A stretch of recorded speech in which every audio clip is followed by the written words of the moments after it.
Good afternoon বন্ধুরা, তোমরা সবাই কেমন আছো? আশা করি ভালোই আছো আর আমরাও ভালো আছি।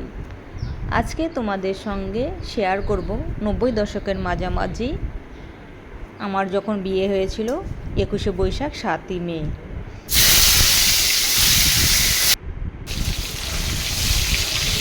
বাস ভর্তি বরযাত্রী এলো, বিয়ে শেষে বরযাত্রী ফিরে গেল, আর তোমাদের দাদাভাই আর আমরা সব পরের দিনকেই ওখানে যাব। কথা ছিল যে বউ ঢুকবে বিকেলবেলা, কিন্তু ট্যাক্সি দেরি করলো, তাই সূর্য পাটে বসলেই সন্ধ্যে বউ ঢুকলো।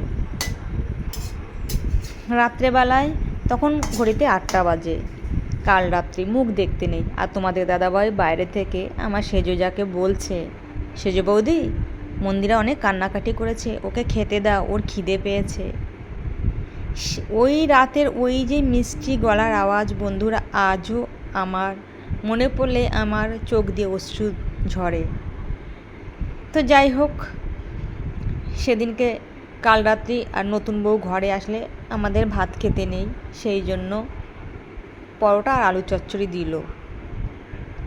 পরের দিন বউ ভাত, বাড়ি ভর্তি লোক, আর দলে দলে প্রতিবেশী মহিলারা বউ দেখতে এলো। খুব ভালো লাগলো, বেশ আনন্দের দিনগুলো কাটছিল। আর চতুর্দিকে জেনারেটর আওয়াজ, তো জেনারেটর ছিল এই কারণেই, যদি হঠাৎ কারেন্ট চলে যায় সেই কারণেই। যাই হোক, বউ তো কেটে গেল। 10 দিনের মধ্যে আমাদের নিয়মে ঝাঁটাবায়ন ধরতে নেই, নতুন বউকে কোনো কাজ করতে নেই। এবার 10 দিন কেটে যাওয়ার পরেই আমার জীবনে আস্তে আস্তে কালবৈশাখী আসতে শুরু করে। তো দুপুরবেলা নজা রান্না করতো, আর সেখানে আমার শাশুড়ি মা সব কুটনো কেটে দিত, মশলা করে দিত, আর সে জায়গায় বসে রান্না করতো। খাওয়ার ফলে বাসনগুলো আমাকে ধুতে হতো।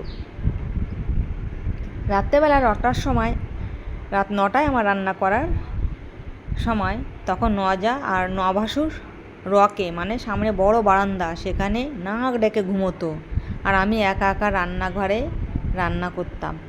হেল্প করার কেউ ছিল না।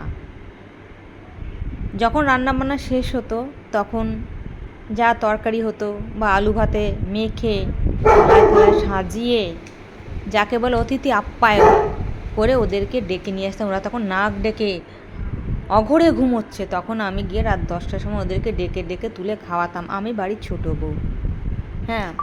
তো এইরকমই আদর পেয়েছি। তারপরেও ও দুধের বাটি না দেখে শুধু জলের বাটি ঘুরিয়ে যশ নিত, আর আমি দুধের বাটি দিয়েও যশ পেতাম না। এটা হচ্ছে আমার কপাল।